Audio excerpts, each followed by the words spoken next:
সবচেয়ে শক্তিশালী যে ওসিলাগুলো দোয়া কবুল করানোর জন্য সেটা এটা একটা।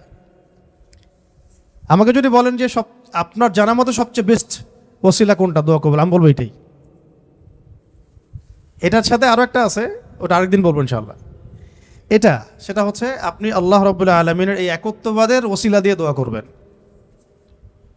আল্লাহ পাকের এই তাওহীদের ওসিলা দিয়ে, একত্ববাদের ওসিলা দিয়ে দোয়া করবেন। এইভাবে বলা, পরে শুনে আপনারা মুখস্থ করে নিয়েন।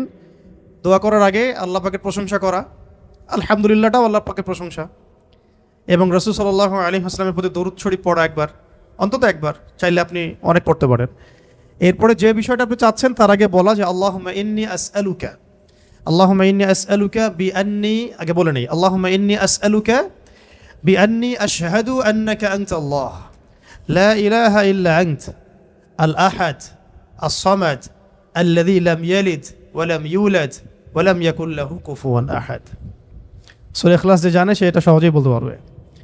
আল্লাহুম্মা ইন্নী আসআলুকা বিআন্নী আশহাদু আন্নাকা আনতাল্লাহ লা ইলাহা ইল্লা আনতাল আহাদ আস-সামাদ আল্লাযী লাম ইয়ালিদ ওয়া লাম ইউলাদ ওয়া লাম ইয়াকুল লাহু কুফুয়ান আহাদ। এরপরে আপনি দরুদ শরীফ পড়ে দোয়া করা শুরু করবেন, ইনশাআল্লাহ দোয়া কবুল হয়ে যাবে।